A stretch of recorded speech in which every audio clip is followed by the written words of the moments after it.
Hi, guys, and welcome back to Too Much. I've got a big little big disclaimer for you today if you are watching. Yesterday, I decided to get a little bit of lip filler for the first time in my life because it was free. It was at this little influencer thing at Schaefer Clinic, and this is not a paid plug or anything. They did do a great job, so I'm happy to say their name, but I thought it was going to not be swollen in 24 hours, but apparently that's not the case. And I look like a goddamn duck right now. And I tried to reschedule the recording, but I couldn't. So, the show must go on. I just want you guys to know how dedicated I am to you. That I am bruised and swollen, yet I am here for you. So if you're watching this, please don't judge me.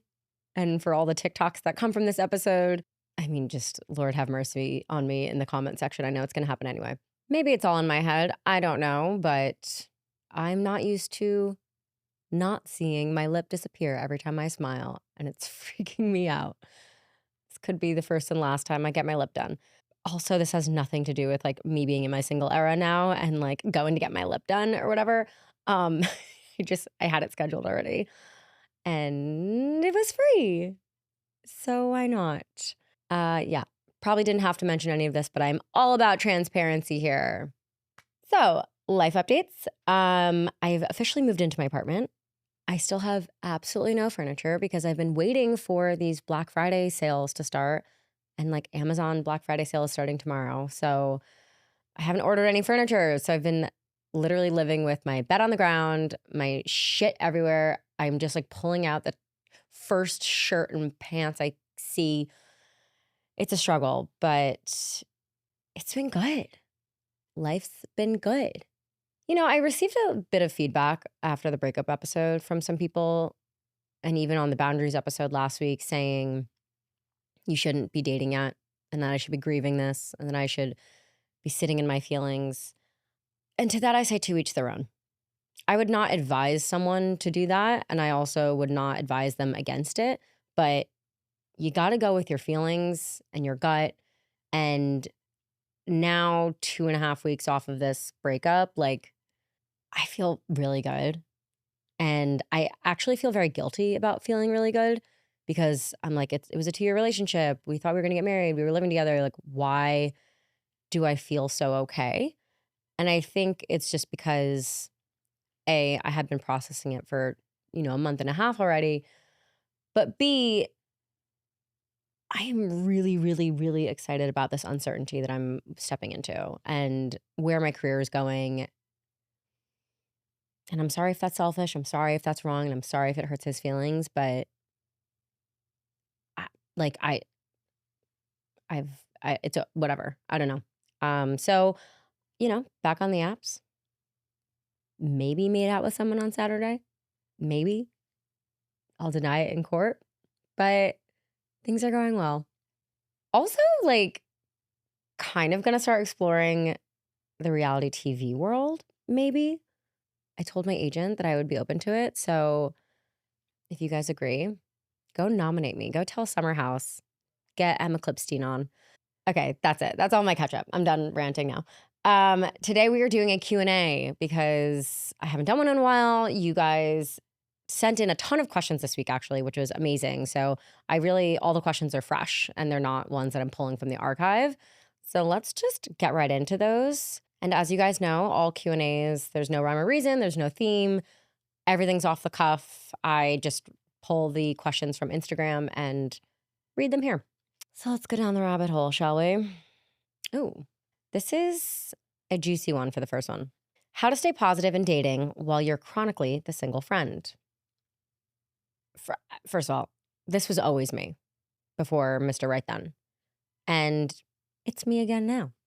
The easiest answer I can give you is to stop comparing. But I know that is not the easiest thing to do. It's practically inevitable. So instead, how do we stop comparing?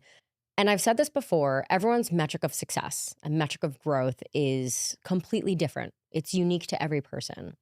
So I guess my best piece of advice, if you're always so concerned about being the single friend, stop comparing yourself to your friends and instead compare your present self to your past self. Look at the growth, look at how far you've come. And like, that's the only person you should be competing with is like who you were in the past, not your friends, because you don't know if they're happy.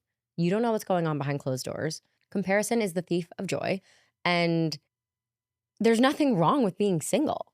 Like, I think that's the biggest problem here is that everyone looks at being single with this negative connotation. We need to reframe being single from in the waiting room to in training season. People meet you where you're at. When you have low self-worth or things aren't going well in your life, you typically end up meeting the low quality, shitty people. You know, that's when you're meeting the narcissists. That's when you're meeting the emotionally unavailable because you yourself are emotionally unavailable. You yourself are not feeling good about yourself. So instead, don't think of it as you're waiting around. Think of it as you are working on yourself to make yourself the best version of yourself so that when the best version of a partner comes along, you are both ready for each other and you both can appreciate the high quality value of each other. Like that's what I'm doing right now. Like I'm not sitting here saying I'm single. I don't even like the phrase single because it does have that negative connotation. I just don't have a boyfriend. I just don't have someone to worry about. I'm just not in a relationship. Like it doesn't mean I'm single. I'm not alone. I have my friends, I have myself. So we need to reframe that and like chronically single. No, no, no, no, no, no, no. You are being selective as you should because you are the prize. So reframe it to being in your training season. And like, what does that mean? That means to work on the 5 boxes that I always talk about. Prioritize time with your friends and family. Pick up a fucking hobby. Work on your wellness and your fitness and your skincare and like, and I'm not saying to like train for the best man. I'm not saying like there's some prize to have. I'm saying if you feel good about yourself, you will feel good about everything in your life and you will realize your self-worth and you won't care about being single. That's not a thing. Like you're available. That's great. Like that's congratulations. And I'm with you. So that's my advice. Next question. How to get over someone who love bombed you and gave you emotional whiplash? Well, the first thing I would say to this is look at what you just said. Look at what you just asked. You identified that someone love bombed you and put you through emotional hell. Why is this someone that you think you should be wasting any more energy on? If you can sit there and identify this person did X, Y, and Z to me, this person was awful to me, that's your answer. That's how you get over them is by identifying the negativity that they brought to your life, realizing that you don't deserve that and realizing that you are better off without them because you don't have that. And it sounds like you have realized it. You are quite literally saying he love bombed me. And you need to know that not everyone does that. Not everyone will do that. There are people out there who actually have like a high EQ and an emotional capacity to make someone else feel good other than themselves. I think that's my best advice is the identifying and understanding that it's not right for someone to do that to you and you shouldn't even be missing them because that means that you still think that you deserve that or that you would still accept that. Would you take him back knowing what you know now? You shouldn't. So get over him. Like you're grieving something that you thought was good rather than what it actually was, which was an emotional hell. Just remember that you are grieving the potential you saw in them. You're grieving the potential you saw in the relationship. You are not grieving what it actually was. That's not what you're missing. So, mic drop on that. Next question. Let's do a lighter one. What were you like in high school? Kind of the exact same, except my head was up my ass. That's kind of the best way to describe it. Like I had the same amount of confidence, but I definitely thought I was a bit cooler than I really was. Like, I wasn't as I don't know, I was genuine, but I wasn't maybe I couldn't laugh at myself as easily as I can now, and maybe I don't know, it's funny, I've recently become friends with people from high school again. Like, I was always someone who, like, did not keep friends from high school, and now there's probably a handful of, like, 4 or 5 of them from high school that I see on a pretty regular basis, and that's a lot for me. I never kept any of my high school friends. When I graduated high school, I just graduated and left. I unfollowed everyone. I mean, granted, I had had Instagram for like 2 months since it just was invented, but I didn't keep in touch with anyone. And that was because I felt very like bullied in high school. And I felt that no one was really genuine. And I don't know, high school was a weird time. But, anyways, one of the people that I actually reconnected with from high school, Mr. Right Then and I were with him at a bar. And Mr. Right Then actually inquired about my high school experience because I had always talked about it, and part of me is like, I don't know if he believed me because he asked like, "What was it like for Emma?" And this person was like, these are his words, not mine, but he said that she was like too mature for her own good, and like she knew who she was and what was going on, and like that a lot of the girls were jealous and shit like that. And again, his words, not mine. But it was interesting to see someone else saying that and interesting to hear it from their perspective because I was like, hindsight, I always look back and I'm like, I was an idiot. I was a bitch. I was this. I was that. But like, I don't think that's how I was actually viewed. I think I came up with so many conclusions in my mind because I had to come up with reasons and justifications for why people treated me the way that they did. So I was very hard on myself, or I am very hard on myself for how I was back then. But I've gotten some great feedback recently, and since starting the podcast, I've had a couple of people reach out and be like, you stood up for me one time and you did this for me and like you were a great person. And that's really comforting. So I think I was a good person. Who's to say? But I always had big dreams and big hopes and a big personality. And I was never afraid. I've always been fearless. I've always been on stage. I've always been outspoken. I was always in the dean's office. I was not afraid of a fight. Never got into physical fights, but lots of verbal altercations. It was tough. I was a tough cookie, but I was little Emma. I don't know. I'll tell you one thing. My daughter's not going to get away with shit because I got away with a lot. Okay, next question. Should you give a great guy a chance if you're not totally attracted to him? My answer is no. Well, you said totally. I don't know. So this is why I say no. If you do not have a sexual attraction to someone, physical attraction, like I don't know, I think there needs to be more things that are keeping you in the relationship than just their personality. Because what about their bad days? It just doesn't have as much longevity. And also, like, your sex life is important. I have tried in my past to sweep that under the bed and convince myself that it's not important and convince myself that, like, I don't need someone who's a 10 because they're a 10 everywhere else. Do I need a 10? No. But do I need to be physically attracted to them? Yes. And for me, that happens with swag and with charm and all of that. Looks helps. Like, I can't be like unattracted to them. But I don't know. I think it kind of comes with this like, don't sell yourself short. I don't know if that's awful to say and it's shallow, but like I spent a lot of my life thinking that I had to make sacrifices that I really didn't have to make. I thought, because I'm this way, I have to sacrifice at least something of what I want because I'm not perfect. So I shouldn't expect my partner to be either. And while that's true, not everyone's perfect and you can't expect your partners to be perfect, you deserve the best. Whatever version of the best means to you, you deserve it. So don't get stuck in the scarcity mindset.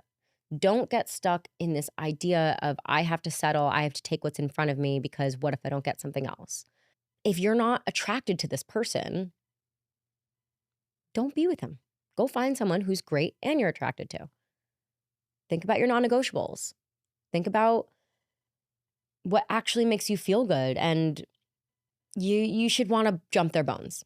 Whoever it is, and for whatever reason, you should want to jump their bones. That's what I think. Trust me. I don't want to say anymore, but just trust me. Yeah, you can give them a chance. Your question says, should I give them a chance? Like, you can give them a chance. You can go on a date with them. Like, it's great to be with a great guy because they teach you that they're out there. But know that you can have both. And don't settle. That's my advice. Okay. Do you think that women with troubled childhoods are the ones that dump the relationship? I'm not quite sure what you mean by dump. I don't know if you mean dump them or if you mean they're the ones that like fuck up the relationship. But my answer is no. First of all, it would be a generalization if I said yes. It'd be a generalization if I said no. So I think my answer to that is that one, everyone brings baggage to a relationship. No one's past, even if it was their childhood or, an ex that fucked them up a couple years ago, it's not perfect. So everyone has the capability and capacity to fuck up a relationship. Someone who has childhood traumas that follow them into their adult life and their adult relationships, sure, they have the capability of messing up a relationship, but like you have to remember there's a lot of different trauma responses. There's people who are avoidant because of their childhood and they tend to dump and push and leave. But there's also people who have attachment. I am a duck and I can't speak.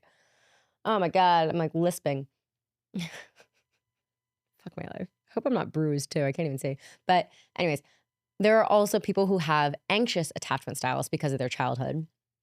And those people try to keep those relationships, So it's like, it's not so black and white as like you have childhood issues and that means that you're going to mess up a relationship. Because that's also not true. That is not an absolute statement. I have traumas from childhood. It's not necessarily like parent-child related, but that doesn't mean that I fuck up relationships. It means I have things that I work on and identify every day, but it's not a reason to blame the demise of a relationship. I think that it could ruin a relationship if you are not cognizant of it, communicating it, and working on it, absolutely. But you should never blame yourself if relationships are ending and you're trying your hardest and you have childhood trauma. Like, you're not broken. You're not the problem. Maybe there are some things that like you could be working on that you don't know about. I would definitely just like try to self-reflect and see, if you were the common denominator in these situations. But I don't think, to answer your exact question, troubled childhoods are the ones that fuck up their relationship. I know plenty of guys who could just do that on their own, even though they had a perfect childhood. So don't worry. Here's a fun one. If you were a man for a day, what would you do? There's definitely a feminist response here. I'd go apply for a job, but I'm not that kind of a person. If I were a man for a day, honestly, I'd probably go have sex. That's my unfiltered response because I've always wondered what it felt like for guys. Feels like for guys, you know? It's just something I'll never know. So I wonder. So I would definitely go have sex. Um, and then I don't know. I don't know what I would do. That's the only thing I could think of. Maybe that's because I'm delusional and I think that I can do anything a man can do other than jerk off and have sex. Could be. Probably. Yeah, that's my answer. How can I learn to love being single? My best advice to this is to date yourself the way you want a man to. Give yourself the attention you want from a man. Take yourself out on dates. And I don't just mean like going and having dinner by yourself somewhere. I mean, quite literally plan a date like you want a man to, and take yourself out on a date like you want a man to. You need to romanticize having the freedom of being single. This was my favorite thing to do the last time I was single. And I promise you I will be doing it again now. I would go to dinner at a Broadway show by myself. I'd pick a day. I'd plan ahead. I'd go on the Today Tix app where you can like see all the Broadway shows that are happening that day and book them on there. Get dressed up, put a red lip on, take myself out to a romantic dinner, and end the night with a wonderful Broadway show. And I never felt sexier or more confident. I can't tell you how many people like came up to me at the restaurant bar that I was at the last time I did it. And they were like, what are you doing here all alone? Granted, some of them might have thought I was a hooker or something, but it just felt so liberating because you do not have to wait for a man to ask you on a date, plan it, and take you on one. You can quite literally do that yourself. So romanticize being single. Realize that this time is finite. It's not a forever thing. There's only so long you can like do this. Like when I was dating Mr. Right Then, you know, I wanted to go to the movies by myself a couple times. I wanted to go to a Broadway show by myself a couple times. And he like felt bad and he was like, no, don't do that. I was like, no, but I want to. It's great. And especially when you're single, give yourself the attention you crave. And I promise you, it will make being single feel like a reward, not a punishment. That is my best advice. Date yourself like you want a man to. And if you're in New York, definitely download the Today Ticks app because that is my favorite. All I do is just like scroll every day and like book, get all my shows. And not to mention, like, it almost makes you feel like a kid again. Broadway, that's what Broadway shows do for me. Like I'm beaming when I'm in the audience. Beaming. It's just the best. And you get your little wine and you can get a double pour in the theater. Like, come on. Nothing beats that. Waiting for a man to do that definitely does not beat that. Next question. Recommendations on how to meet men when you live in a smaller town. That depends. Do you want to leave this town? Because if you do, I think my first piece of advice would be go travel to a city that you've always dreamt of living in and go on some dates there. Try to meet some people there. There's nothing that will break you out of your shell more or kind of get you to where you want to go more than like going and actually living that life for a little bit, you know?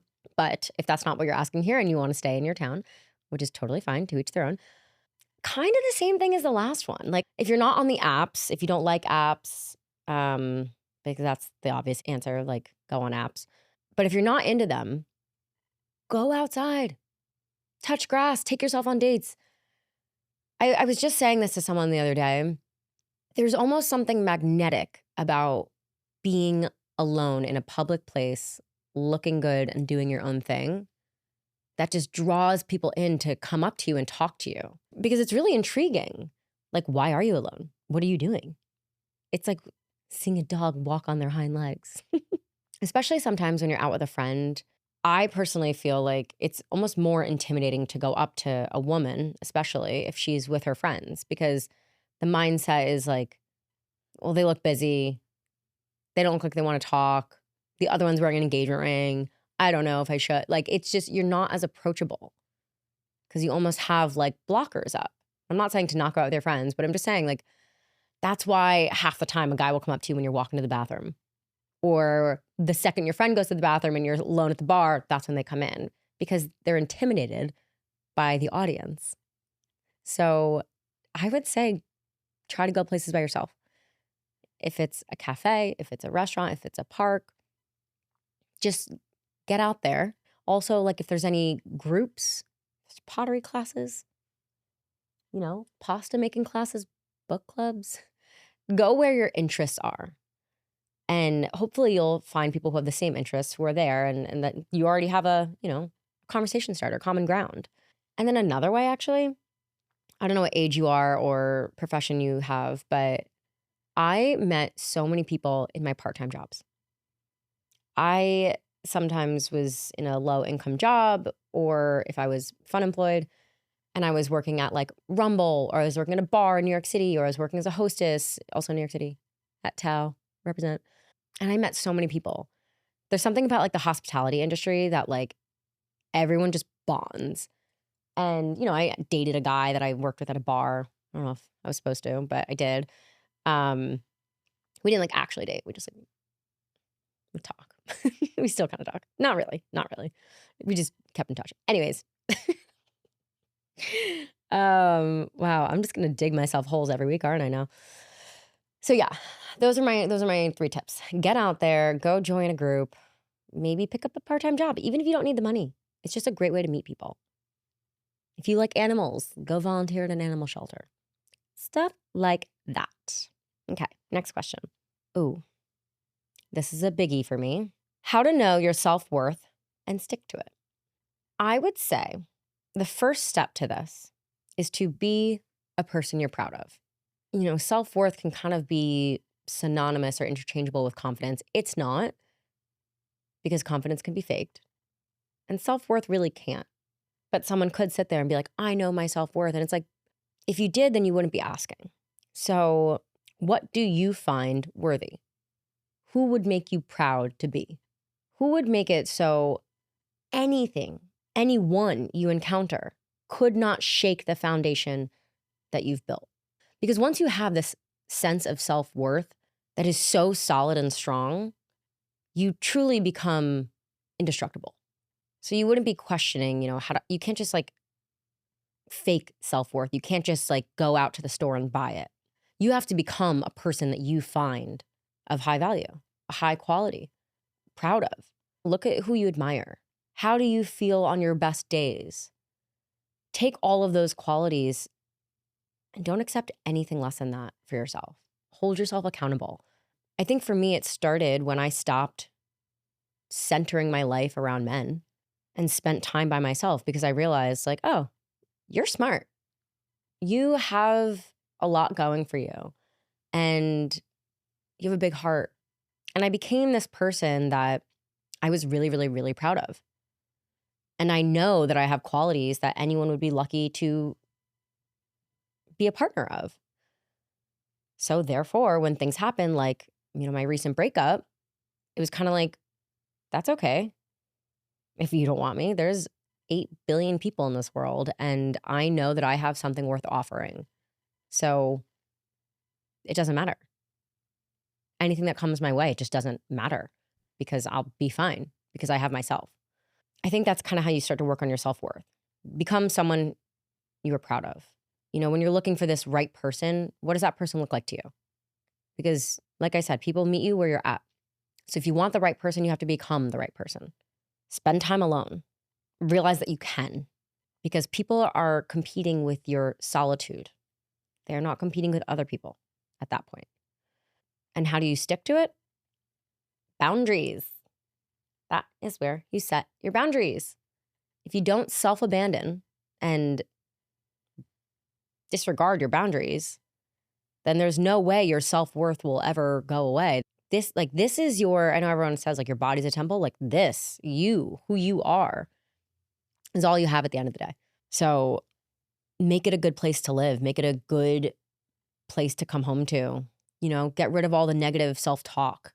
Serena Kerrigan always says this: talk to yourself like you would your best friend. Would you ever say to your best friend, you don't deserve that guy? Or he thinks you're ugly. He doesn't want to spend time with you. You're worthless. Would you ever say that to your best friend? No. So why would you say it to yourself? You should only be speaking to yourself in terms where you reframe things. Okay, he doesn't want to spend time with you.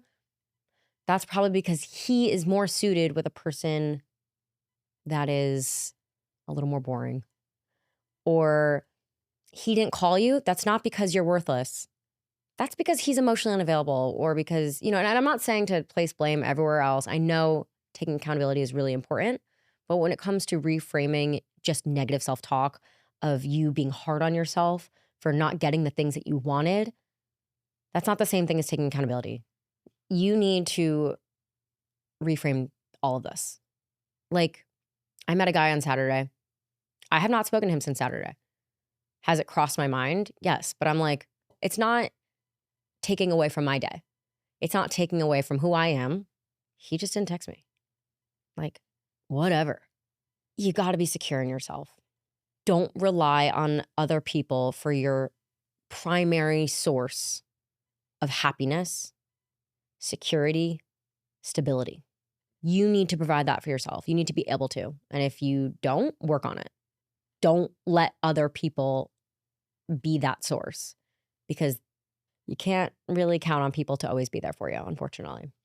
And I don't mean to say that to be cynical. It's just true. If they are always there for you, awesome. You found a great one, but you cannot guarantee that. So that's how you stick to it, because once you get there, it's like, it's hard to ignore data. If you've been the one that's been there for you and that has worked for you, then you just keep doing that. It's facts. Next question. How to deal with your boyfriend having many girlfriends. I hate that. Boundaries. Boundaries, boundaries, boundaries. If you have not listened to last week's episode, go listen to that now. God, I feel like a teacher. You got to communicate that. I will give people grace. They don't know what they don't know until you tell them. So if you have already communicated to them that it makes you uncomfortable, him having so many girlfriends, then you guys need to create some sort of, not system, but you need to have boundaries within each other. Like maybe you don't like it when they talk on the phone at night, or maybe you don't like it when they go out to dinner alone at night, or maybe you want to be there most of the time. These are things that you need to talk through with your partner, and don't be embarrassed by your insecurities. They are real, they are normal, they are valid. You just need to express them to him. And if he is a stand-up guy, then he will honor your boundaries and he will do what he can to make you feel comfortable. And if he gets defensive, that's a red flag. It might not be a good guy, because that is very understandable that would make you uncomfortable. And regardless, if he can't understand it, he should accept it and empathize with it, because it should be his priority to keep you happy and keep you feeling secure. That's the sole job of a partner. And if he doesn't want to fulfill his responsibilities in the role, then he doesn't get the job. You know what I'm saying? You shouldn't just have to deal with it. Your question is how to deal with it. You should not have to just deal with it. This is not a solo mission. You are in a relationship, you're in a partnership. And the difference between a relationship actually and a partnership is how you relate to each other. A partnership is how you go through life together, working towards a common goal, which could be happiness, which could be, it doesn't have to be like a milestone. It's just, being in a happy, healthy, secure relationship. So if he is your partner, then he will understand that it makes you a little uncomfortable, and he will work with you on it. It's plain and simple. And if he's not, then that's a problem. I don't think you should sit there and say like you can't see them or he can't be friends with them, because you tell him and he can't do something, he's going to want to do it so much more. So I genuinely think just open communication. Don't attack him, because then unfortunately that drives people to lie sometimes, and they might hide things from you. I think it just needs to be an open, calm conversation of like, hey, by the way, like this really bothers me. I would love to find a way where we can both be happy when it comes to this particular situation.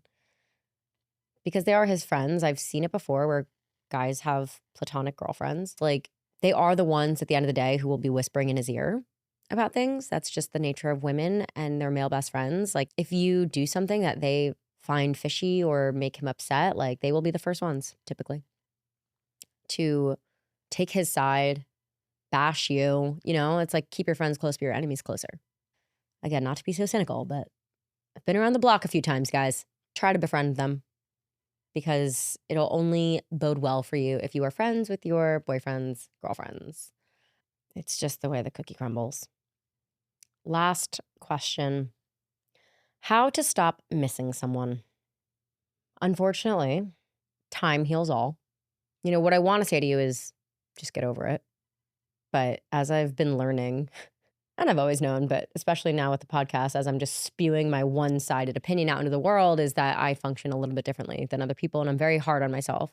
And I don't let myself sit on a pity pot. And I don't, that's just how I was raised. My mom always said, pick yourself up by your bootstraps. Like, keep going. Someone actually just wrote into me yesterday and said, this story that had happened to her. And she said, I thought to myself, what would Emma say? And she would say, keep going, which made me want to cry, because I can't believe I'm like ringing in your guys' heads. But just know that it's temporary. Time does heal all. You'll eventually stop missing them, even if you're not actively trying to. But if you are actively trying to miss them, distractions, no contact, don't surround yourself with things that remind you of them. Don't go to places that remind you of them. It's extremely difficult to heal in the place that you've hurt. This past 3 weeks since Mr. Right Then and I broke up, I was living in our apartment. And the first couple of days, I took down some pictures on our walls. A week in, I took down some artwork that I made for him. It was already so difficult to be in this like so well preserved, untouched home that 2 months ago was ours blissfully, to then having to still be there, yet our lives completely flipped upside down and we are not the same people and we are not the same couple and everything has changed. And it made it so much more difficult for me to be okay and to not cry. But the second I started packing up my shit and the second I even signed a lease, like I was sleeping better. It was just like little baby steps that distanced myself from our relationship that made me stop missing it and missing him. And that's also another thing. It's almost like I don't miss him because he is still here. He's on this side of the dirt. He's still here. But what we had together is what's gone. And what we had together is what I miss. But I know that that is over and that is never coming back. So it's almost like you have to put that on the other side of the dirt. You have to have a funeral in your mind for what existed only in the past. If there is no way for it to exist in the present, bury it. And I'm not saying to bury your feelings. I'm saying to bury this thing that you were holding on to so tightly. Because I just know that there's no point in holding on to what we had because there's no, even if in some alternate universe, him and I got back together, it wouldn't be the same because of everything that we've gone through, because of everything that was said, because of, it's impossible to get back to what it was. So what is the point in holding on to it? There is no point. And that is something that I am just like so clear on. So it's like, I don't sit here missing him. I miss the relationship that we had, but I've also gone through the grief of it. I've realized that it's over. I realized that it was a beautiful thing and I'm so grateful that it happened. And that's that. That's life. It was a season that ended and I'm in a new season now. Sometimes you just have to realize that what's gone is gone and what's coming has not arrived yet. And that's exciting. Look at uncertainty as exciting. And I posted yesterday, me in my apartment, my new apartment, before any of the furniture came in. And what I wrote over it was, if January 2025 me could meet November me, they would quite literally have to introduce themselves because of all the beautiful things that I never thought would ever begin, AKA this podcast, to all the beautiful things that I never thought would end, AKA my relationship. And then I said, I can't wait to meet myself in June because there's seasons. I have no idea where the fuck I'm going to be in June. And that's really exciting to me. You know, it's not bad. It's not good. It's just new. And that's great. New means opportunity. New means endless opportunity. So keep that in mind and just remember that your energy is also finite. Do you want to spend it missing something and dwelling on the past, or do you want to spend it working on your future? What has yet to serve you? What is going to hold all of your future happiness and future success? There's no use dwelling on the past. Past is the past is the past. So I will end you on that deep ass note. I shouldn't say deep ass. That deep note. Woo, okay. Well, I guess I don't look like that much of a duck. Maybe from that side. I don't know if you guys are watching this, but LOL. I swear I won't look this way tomorrow. Hopefully. That's all I've got. So guys, write in whenever you want. I have the submission form, the Google Forms on the link in bio, whatever you call it. It's also in the show description, episode description. Video is always on YouTube. Follow me at Emma's Too Much everywhere on Instagram, YouTube, TikTok, and Life of Emma page. That's me. Follow me on Instagram and TikTok because pumping out a lot of content these days in my new season. That's it, guys. Love you. Thanks so much for tuning in. Follow, subscribe, 5 stars, and I will see you next week.